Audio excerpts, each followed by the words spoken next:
السلام عليكم يا احلى اخوات في الدنيا، وحشتوني. يلا بينا نعمل العظمه دي. كيكه الطاسه طعمها حلو جدا واقتصاديه جدا وما بتاخدش وقت، وهتطلع معاكي ناجحه 100%. لو ما بتعرفيش تعملي الكيكه او بتبوظ منك او بتهبط منك، الكيكه دي جميله جدا، ولا بتبوظ ولا بتهبط ولا اي حاجه. وكمان لو الفرن عندك مش شغال، هنعملها على البوتاجاز من فوق وكمان في طاسه. حلوة جدا وسهلة جدا وبتتعمل في ثواني، وزي ما قلت لكم اقتصادية جدا جدا. كيكة الطاسة بالشوكولاتة حاجة كده وهم ما يتشبعش منها، وبعملها كل يوم من جمالها وحلاوتها وكمان سرعتها. يلا بينا كده يا احلى اخوات في الدنيا نسمي بسم الله ونشوف عملناها ازاي. اول حاجه جبت البوله بتاعتي وجبت الكاكاو بتاعي كاكاو خام، جبت معلقه بس منه مش اكتر، وجبت كمان معلقه من السكر ونص كوبايه من الحليب، وكمان جبت ربع كوبايه من الزيت.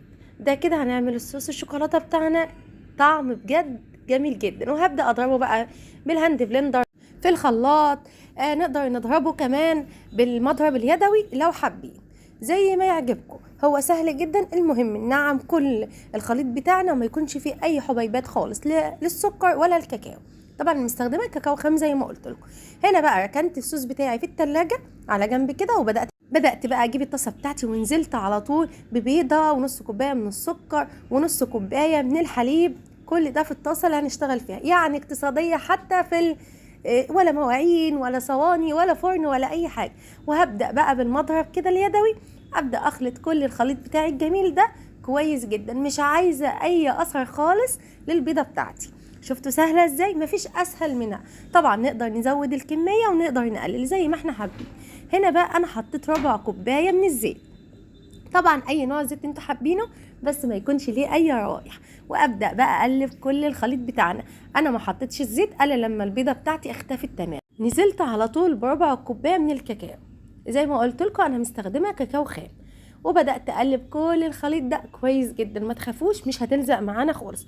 عايزين تعملوها في بوله خارجيه ممكن تعملوها وبعدين تفضوها في الطاسه عادي. انا بقى اختصرت كل حاجه عملتها في الطاسه.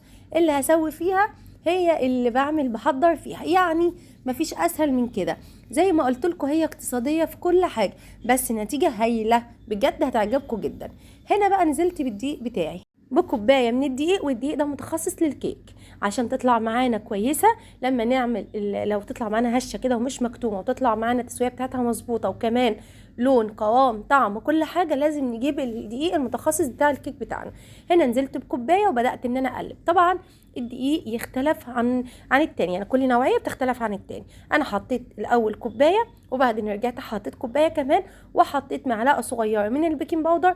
وطبعا تقدروا تستغنوا عنها وتحطوا البديل بتاعها اللي هو كيك شيف، يعني زي ما تحبوا. طبعا انا هقلب الخليط بتاعي كله كله كله، وهنزل كمان بكوبايه كمان من الدقيق، زي ما قلت لكم كوبايه او نص كوبايه زي ما تحبوا. هنا انا حطيت كوبايه كمان من الدقيق، يعني اخدت مني كوبايتين زي ما انتوا شفتوا كده، بس ما حطيتهمش مره واحده، واحده واحده لحد ما يديني القوام اللي انتوا شايفينه ده، قوام تقيل شويه. هو ده المطلوب. هبدا بقى انضفها عشان الحوافر دي او الحروف دي ما تتحرقش معايا. وبعد كده منضفها كويس جدا جدا. وبعد كده لازم اخبطها، امسك من الايد كده واخبطها خبطتين بس كده زي ما انتوا شايفين، عشان اطلع منها الفقاعات او الهواء اللي فيها. زي ما انتوا شايفين بقى انا خدتها على البوتاجاز كده، حطيتها وطلعت بالجمال ده. بختبرها ازاي بالخله زي ما انتوا شايفين، ادخلها طلعت نظيفه خلاص، يبقى هي كده استوت. بسيبها بقى بعد ما اطلعها كده 3 دقايق بس تبرد، وبعد كده هنحط الصوص بتاعها. بس ما تنسونيش يا احلى اخوات في الدنيا لو وصلتوا لحد هنا الاشتراك في القناه واللايك والشير، وكلمه حلوه كده لاختكم سما، وكمان تفعيل الجرس عشان يوصل لكم مني كل فيديو جديد اقتصادي بنزله.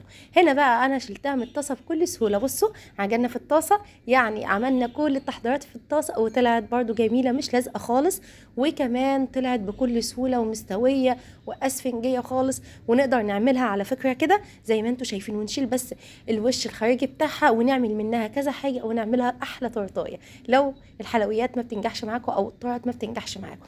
هنا بقى ده الصوص بتاعنا اللي كنا عاملينه في اول الفيديو، كنا حاطينه في التلاجة. بصوا هو فيه قطع صغيره كده، ديت شوكولاته. انا حطيت مكعب شوكولاته كده وهو سخن وحطيته كده في التلاجة. وبجد بجد قطع الشوكولاته الصغيره دي فرقت جدا في طعمها، حلوه جدا جدا سهله جدا. اظن ما فيش حاجه ابسط من كده واقتصاديه جدا زي ما احنا متعودين في قناتنا الاقتصاديه جدا.